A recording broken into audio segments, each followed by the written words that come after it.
Sir पहले तो आपको शुभकामनाएं महाराष्ट्र चुनाव में, जैसे आपने आमद की है सर। सवाल ये है कि महाराष्ट्र निकाय चुनाव में आपके 100 से ज़्यादा कार्यकर्ता जो है नगर सेवक के रूप में चुनकर आए। अ, क्या आपको लग रहा है कि जो राजनीति इससे पहले होती रही है महाराष्ट्र में, उसके दिन लग गए? नहीं, 125 तो इस बार जीते हैं। एक महीना पहले जो म्यूनसिपैलिटी का चुनाव हुआ था उसमें करीब 85 हमारे जीते हैं। तो अब म्यूनसिपैलिटी और म्यूनसिपल कॉरपोरेशन आप देखेंगे तो करीब 200 के ऊपर हमारे कॉरपोरेटर जीत चुके हैं, अल्लाह के करम से, और हमारे जनता का शुक्रिया जिन्होंने हम पे एतमाद किया। और तो राजनीति के ताल्लुक से जो आपका पर्टिकुलर सवाल है, देखिए, अगर आप आवाम का दिल जीतते हैं तो वही कामयाब आपकी राजनीति है।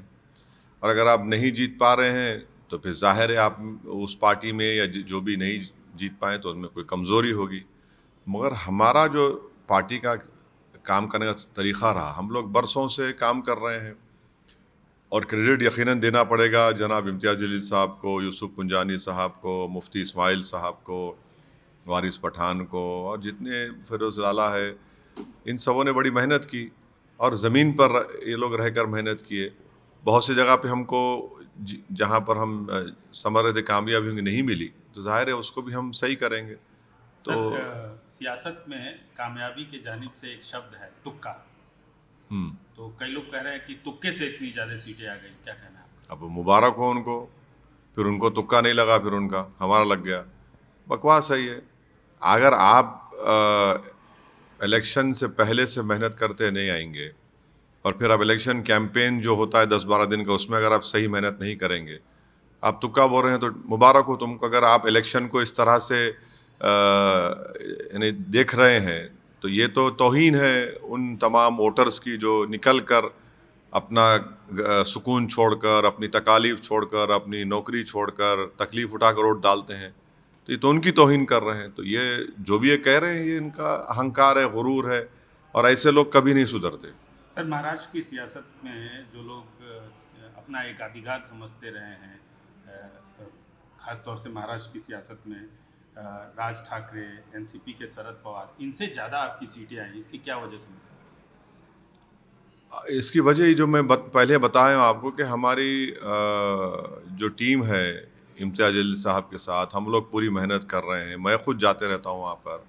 तो एक कलेक्टिवली हमारी मेहनत होती रही है वहाँ पर, और हम लोग आवाम के दरमियान में रहे। हमारे पार्टी का जो मैसेजिंग है, पार्टी का जो प्रोग्राम है, और हमारा जो पार्लियामेंट में हो, असम्बली में हो, जनता में हो, हम लोग कंसिस्टेंटली एक बात करते हैं, तो जाहिर है उसका आवाम के दिलों पर असर होता है। सर संभाजी नगर, मालेगांव, अमरावती, नांदेड़ में आपको अच्छी कामयाबी मिली। क्या ये माना जाए कि महाराष्ट्र में मुस्लिमों के सबसे बड़े नेता असदुद्दीन ओवैसी हो गए?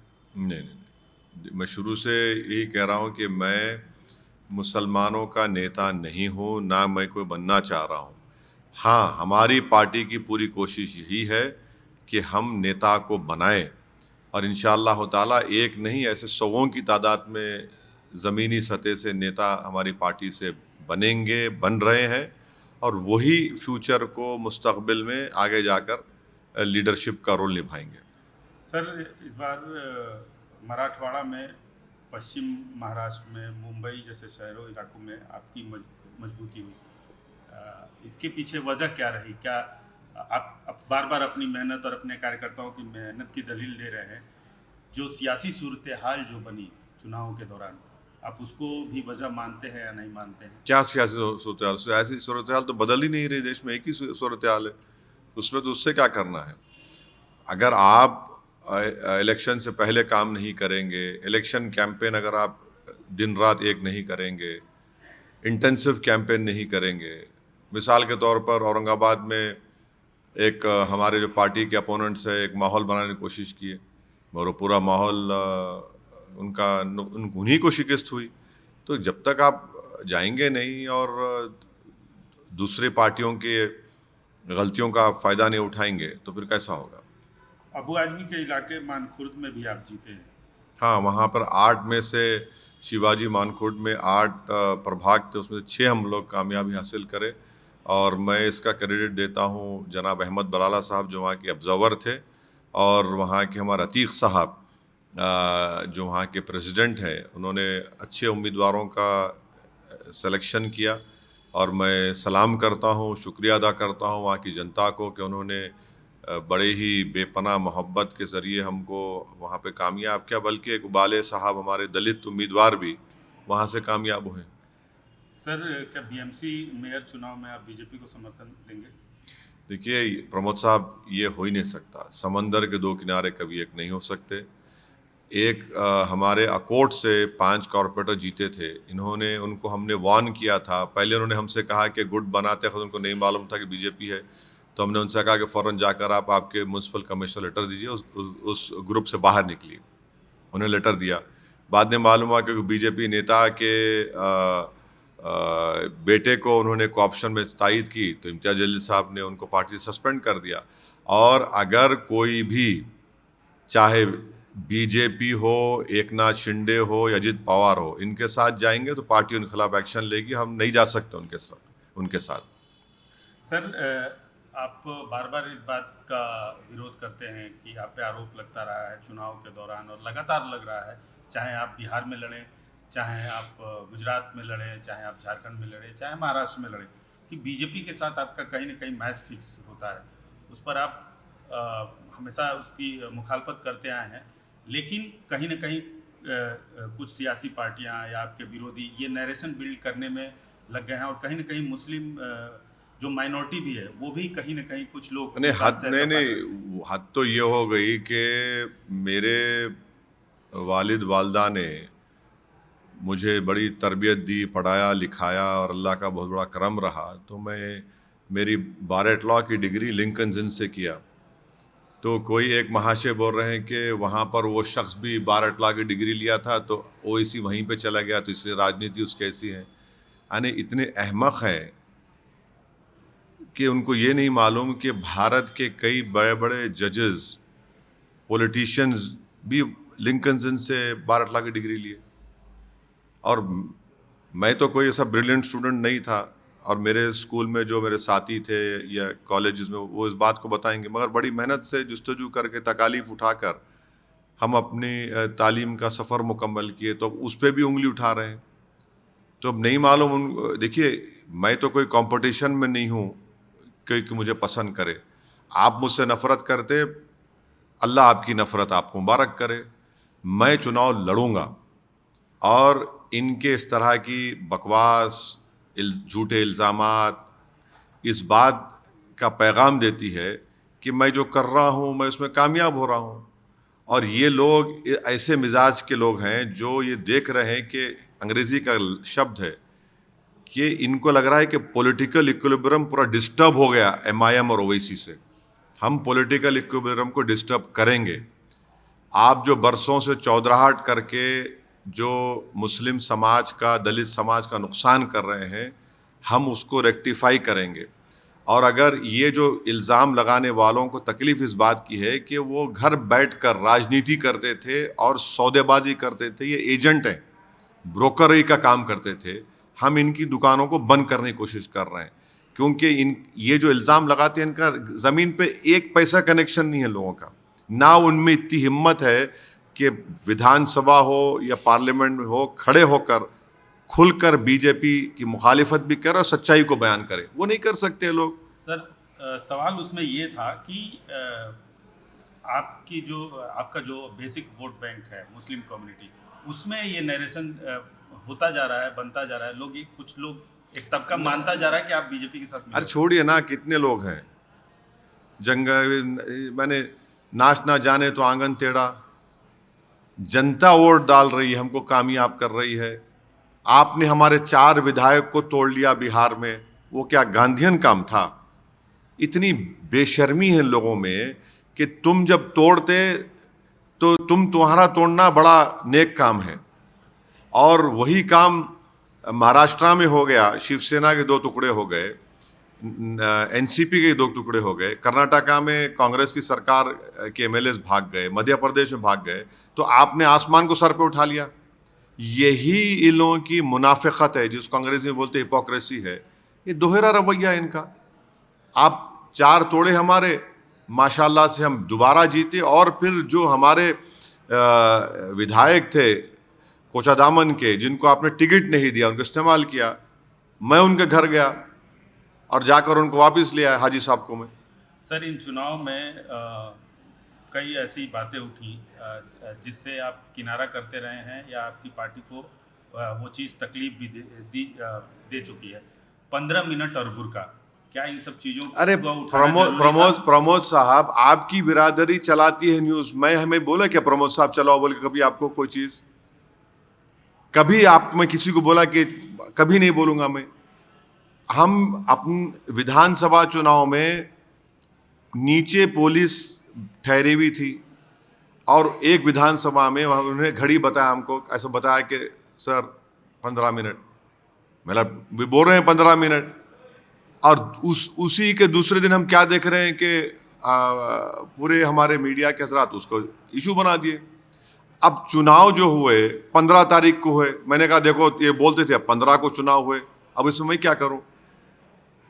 बुरखे की बात आप कर रहे हैं, कौन इशू बनाया? ये तो देवेंद्र फडणवीस बनाए, उन्होंने कहना शुरू कर दिया, मैं तो बोला ही नहीं। हाँ, मैं शुरू से इस बात को कह रहा हूं, पिछले 2 साल से कह रहा हूं कि मेरी ख्वाहिश है, मेरी कोशिश है, मेरा ख्वाब है कि एक दिन इस देश की प्रधानमंत्री हिजाब पहनने वाली लड़की होनी चाहिए। अगर ये मैं बोल रहा हूं तो इसमें कौन सा गुनाह है? क्या हम ख्वाब नहीं देख सकते? क्या हम उस ख्वाब को पूरा करने की कोशिश नहीं कर सकते? क्या भारत का संविधान हमको इस बात से रोकता है? नहीं रोकता है। यही तो हम ये कह रहे हैं कि ख्वाब देखो, उन ख्वाबों को पूरा करने के लिए मुत्तहिद रहो, काम करो। तो इसमें अगर कोई तकलीफ, किसी के पेट में दर्द हो रही है, तो भाई आप तो पाकिस्तान की ज़बान में बात कर रहे हैं। पाकिस्तान के संविधान में मजहब के बुनियाद के ऊपर कोई उनका प्रधानमंत्री या उनका राष्ट्रपति बन सकता है। हमारा संविधान जिसको बाबा साहब अम्बेडकर ने, कोई बन सकता है अगर उसकी उम्र हो और वो मेंटल ना हो, अनसाउंड माइंड का ना हो, तो बिल्कुल है। क्या है इसमें बुरी बात? क्या है? आपको नहीं लगता कि आपके इस बयान के बाद कुछ हिंदुस्तान में इस्लाम के पैरोकार और ठेकेदार, या फिर कहें जिनकी आप भी कहीं ना कहीं इज्जत करते हैं, वो लोग बुरा माने होंगे? क्यों? क्या बुरा मानने क्या है? बुरा मानने क्या है भाई? अगर कोई हिजाब पहनने वाली लड़की बनेगी प्रधानमंत्री तो उसमें बुरी बात क्या है? इसमें बुरी बात क्या है? संविधान तो इजाजत देता है ना, बिल्कुल इजाजत दे सकता है। और अगर ऐसा अल्लाह करे कि मेरी जिंदगी में वो दिन देखो, नहीं, मेरी जिंदगी के बाद होगा, कभी ना कोई तो होगा इंशाल्लाह एक दिन। इन चुनाव में आपकी पार्टी पे एक मुहर है कि मुस्लिम पार्टी है, लेकिन इन चुनाव में कुछ हिंदू कम्युनिटी के लोग भी जीत के आए हैं। तो क्या अब ये लगता है कि ये समय आ गया है कि लोग MIM को मुस्लिमों की पार्टी न समझ के? प्रमोद साहब, अगर कोई मजहब का चश्मा लगाकर MIM पार्टी को देख रहा है तो बहुत बड़ी गलती कर रहे हैं। आपकी पार्टी के नाम में सर नहीं, नाम देखिए, नहीं, नाम तो एक पार्टी का नाम जनसंघ भी था, एक पार्टी का नाम अभी शिवसेना है, एक पार्टी का नाम तेलुगु देशम है, एक पार्टी का नाम अकाली दल है, कई पार्टी के नाम है। हम जिस जगह पर बैठकर इंटरव्यू कर रहे हैं प्रमोद साहब, आपको 40 मिनट इंतज़ार करना पड़ा यहाँ पर। क्यों? क्योंकि बाहर आवाम आई हुई थी, जनता हमसे काम करा रही थी। आप देख सकते हैं वहाँ पर, अगर वहाँ पर 300 लोग खड़े हुए हैं तो कम से कम 100 से ज़्यादा तो हमारे हिंदू भाई बहन खड़े हुए हैं। तो काम करना है, सबका काम कर रहे हैं। अच्छा, एक सवाल जो अक्सर आपसे पूछा जाता है और आप सही से जवाब नहीं देते, जो दीगर पार्टियों में, दूसरी पार्टियों में जो मुस्लिम लीडर हैं, उनसे आपको क्या तकलीफ है? कोई तकलीफ नहीं है मेरे को, बिल्कुल नहीं है तकलीफ। क्यों तकलीफ होगी? आपको नहीं, उनको क्या तकलीफ है? क्योंकि हमने बहुत सारे अरे बयान भाई देखे। देखिए, अगर मेरे पेट में दर्द होगा तो मैं दवा खाऊंगा ना, उनके पेट में दर्द तो मैं दवा कहाँ दूंगा उनको? जिसके पेट में दर्द उसका अजमान का, उनको मेरे से तकलीफ है, मैं क्या कर सकता हूँ? मेरे पास उनका इलाज नहीं है। मैं तो उनको बड़े अदब के दायरे में कभी मिले तो उनको सलाम वालेकुम भी बोल देता हूँ मैं, वो मुझे कभी बोले वालेकुम सलाम बोल भी देते हैं मुझे, और कभी मुझे उनसे कोई प्रॉब्लम नहीं है। मेरी पार्टी का काम मुझे करना है, मुझे उनसे क्या करना है? पार्टी का काम मुझसे कर रहे हैं। हाँ, चुनाव के दौरान में अगर आप तनकीद करेंगे, क्रिटिसाइज करेंगे तो हम जवाब देंगे, सच आप झूठ बोलेंगे तो हम सच्चाई को बयान करेंगे। अगर कोई समझ रहा है कि झूठ और लफाजी और मंतिक के जरिए कुछ बोलेगा तो हम भी बोल सकते, बहुत बोल सकते।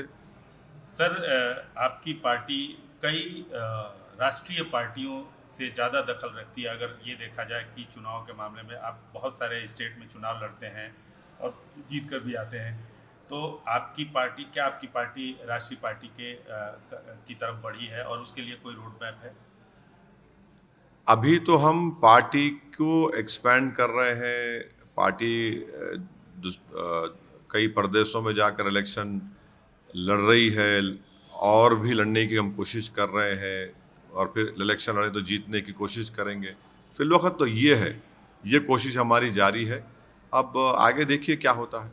आप एक सवाल से लगातार जवाब से बच रहे हैं। मैं फिर से आपसे ना, सवाल वो बंगाल पूछता का हूं। पूछेंगे आप। बंगाल बंगाल बंगाल में में चुनाव लड़ अरे रहे हैं, नहीं लड़ रहे हैं, क्या? अरे आदिल हसन साहब से बात होगी, अख्तर ईमान साहब से बात होगी, बिहार अध्यक्ष MLA हैं, तौसीफ आलम साहब जो सीनियर 4 मरतबा का विधायक है, वो उनकी कॉन्स्टिट्यूंसी बंगाल से सटी भी है। फिर हमारे मुर्शिद आलम साहब जो कि हार्ट के हैं, ये इन सब से हमारे और भी 2 विधायक हैं, उन सब से बात होगी। बात होके देखेंगे, डिसाइड करेंगे। मन तो बना ही लिया होगा कि चुनाव लड़ना है कि नहीं लड़ना है। देखिए, चुनाव लड़ने में जितना मजा हमको आता है शायद किसी को भी नहीं आता होगा। ऐसा हमको तो ऐसा लगता है कि पत्ते क्यों नहीं खोल रहे? अरे सही वक्त पे सही फैसला लेंगे। अभी इतना हर चीज को अगर हर पार्टी के फैसले को मीडिया के सवाल में जवाब दे देंगे तो पार्टी अच्छा, ठीक है सर, पड़ोस का ही बता दीजिए, तमिलनाडु का ही बता दीजिए। अरे पड़ोस का हो या दूर का हो या करीब का हो, सही वक्त पे बताएंगे आपको। सर, कैबिनेट ने परसों डिसाइड भी किया है, तेलंगाना कैबिनेट ने, कि म्युनिसिपल इलेक्शन जल्द से जल्द कराया जाए। फरवरी तक कराने की बात आ रही है सामने। उससे पहले कुछ चीज़ें ऐसी हुई हैं जिस पर MIM पे आरोप लग रहा है कि रोहिंग्याज की संख्या यहाँ ज़्यादा है। कौन नहीं, इल्जाम कौन लगा रहा, बोलिए आप। कुछ वकील हैं, कुछ लीगल सेल के बीजेपी ने, के हाँ, आप नाम लीजिए ना पार्टी का। पिटीशन तक फाइल किया है हाँ, कोर्ट में, क्या कि रोहिंग्याज का इशू बहुत बड़ा है और यहाँ पे कोई मौजूद कार्रवाई नहीं हो रही है। नहीं, देखिए, अगर कोई उनके पास प्रूफ है, आप पेश कर दिए, उनका नाम निकलवा दीजिए ना। ये बीजेपी का प्लेबुक है। बिहार में जाकर घुसपैठी बोले, कितना फॉर्म 7 डाले, एक फॉर्म 7 नहीं डाले उन्होंने सीमांचल में, और सीमांचल को आपने बदनाम कर दिया या बदनाम करने की कोशिश की वहां जनता को। अभी भी आप कहने आप लाइए, आप SIR होगा तेलंगाना में, 7 फॉर्म 7 डालिए, कौन रोक रहा है आपको भाई? आप अच्छा, अगर यहां पर है यहां पर, मैं नहीं कह रहा हूं, उनका नाम अगर वोटर लिस्ट में है, आप निकलवाइए। और तीसरा, अगर उनके पास UNHCR का कार्ड है तो आपको देख लीजिए। मगर इससे पूरे शहर को क्यों बदनाम कर रहे हैं आप? सबक हासिल नहीं करे। इससे पहले किसी ने, उनके नेता ने कहा था कि सर्जिकल स्ट्राइक कर देंगे, देखा सर्जिकल स्ट्राइक निकल गया, टाइम हो गया पूरा वो। तो ये आप इसको इशू बनाकर एक समुदाय को बदनाम करना, एक शहर के एक हिस्से को बदनाम करना, ये तो ठीक नहीं लगता ना। ये तो जनता देख रही है उसको। सर, आज की एक बड़ी खबर है कि विश्व की सबसे बड़ी पार्टी भारतीय जनता पार्टी की कमान युवा हाथों में दिया गया है। प्रधानमंत्री ने भी काफ़ी तारीफ की और नितिन नवीन को बनाया गया। आप इसको कैसे देखते हैं? अरे उनके पार्टी का फैसला है, मैं क्या तबसरा करूंगा उस पे? नहीं, सबसे ज्यादा अटैक बीजेपी पे करते हैं। हाँ, तो करते हैं अटैक। हाँ, अटैक करते हैं। अब वो उनकी पार्टी ने किसी को बनाया है तो क्या आगे क्या उम्मीद? अरे देखेंगे उनको। अरे आप लोग उसका ऐसा बड़ा इशू बना रहे। अरे उससे क्या बड़ा इशू है वो? इशू तो ये है कि बालासोर में एक और मुसलमान के मॉब लिंचिंग हो गई। इशू तो ये है कि एक यूपी में एक घर में लोग नमाज पढ़ रहे तो केस बुक कर रहे थे। माने अगर सिर्फ मुसलमान समाज ही नमाज पढ़ता है, दूसरा समाज कुछ भी कर ले, फिक्र नहीं है बीजेपी सरकार को। ये मुद्दा होना चाहिए। बेरोजगारी आज फिर आसमान पे है। आज फिर प्रधानमंत्री ने बोला है कि आगे हमें हर चुनौती का पूरे समर्थ से सामना करना है। आज देश के सामने सबसे बड़ी चुनौती घुसपैठियों की है। दुनिया के समर्थ में देश भी अपने देश में घुसपैठी है, उनकी जांच कर रहे हैं। 11 साल से बीजेपी की सरकार है। आप इंडिया बांग्लादेश बॉर्डर की फेंसिंग नहीं कर पा रहे हैं। हाँ, आप क्रिकेट बांग्लादेश की क्रिकेट टीम यहाँ पर आने से पीछे हट रही है। हमारे बांग्लादेश में इंस्टेबिलिटी हमारे लिए ठीक नहीं है। ट्रंप हमसे कह रहा है कि मोदी जी ने सर और प्लीज कहा। ट्रंप का नुमाइंदा कह रहा है कि मोदी जी फ़ोन नहीं किए इसलिए ट्रेड एग्रीमेंट नहीं हो रहा है। हाँ, और चीन को हम बोल रहे हैं कि भारत में आकर इन्वेस्टमेंट करो। वो चीन जो ऑपरेशन सिंदूर के दौरान पाकिस्तान की पूरी मदद किया, हथियारों से, सैटेलाइट इमेजेस से, पूरे टेक्नोलॉजी दिया, ये इसके बारे में कौन जवाब देगा? दिल्ली में पोल्यूशन उरूज पर है। हाँ, इस पे आप बात ही नहीं करना चाह रहे। सर, एक लोकल इशू है। आज सुबह सुबह काफ़ी सियासी पारा गर्म हो गया तेलंगाना में। कल एक एक्स मिनिस्टर हैं हरीश राव को नोटिस दिया फ़ोन टैपिंग में। आज सुबह उन लोगों ने तमाम तरह के आरोप लगाए कांग्रेस सरकार पे। नोटिस दिया, जवाब दीजिए उसका वकील से, जवाब दीजिए वकील से। वो वेंडेटा पॉलिटिक्स की बात कर रहे हैं कि ये वेंडेटा पॉलिटिक्स। अब वो भाई नोटिस दिए, जवाब दीजिए ना, आप वकील से जवाब दे दीजिए उसको। आपके समझ नहीं, नोटिस नहीं, नोटिस क्या है वो ये तो बोलिए। फोन टैपिंग नहीं, नोटिस क्या है? एक्यूज की है, एज एन एक्यूज बनाया उनको, या फिर उनको पूछताछ करना चाह रहे हैं? अगर वो अपने लॉयर से मशवरा कर लें, हाईकोर्ट चले जाइए, चलिए आप, उसमें क्या है? लीगल प्रोसेस का अगर वो किसी BNSS सेक्शन के तहत दे रहे हैं तो आप लीगल कार्रवाई करिए। आप अपना तो आप स्टेटमेंट दे चुके हैं ना।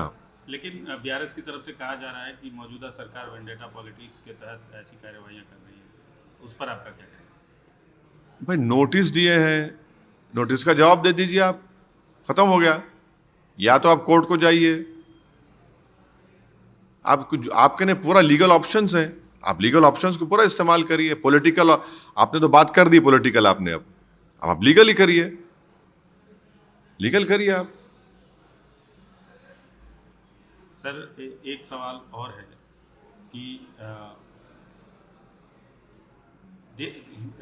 विश्व की सबसे बड़ी पार्टी में नेतृत्व यूथ को दिया जा रहा है। आपकी पार्टी में भी नेतृत्व यूथ में? हर जगह यूथ ही है भाई। देखिए, आप बीजेपी पार्टी की बात कर रहे हैं।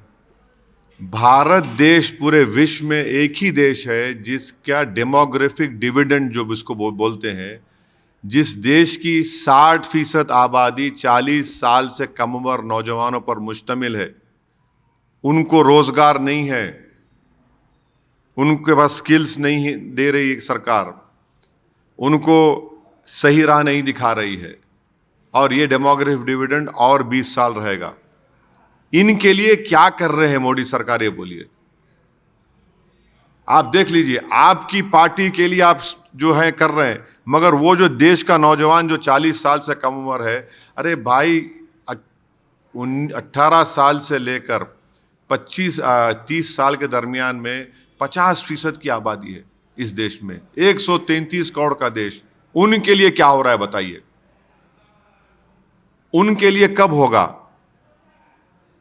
क्योंकि वो हम उस देश का वही तबका, वही लोग हमारे देश का फ्यूचर हैं। उन्हीं के कंधों पर भारत का अच्छा मुस्तकबिल बन सकता है, मगर आप उनके बारे में सोच ही नहीं रहे हैं। उनके बारे में क्या हो रहा बता दीजिए देश को।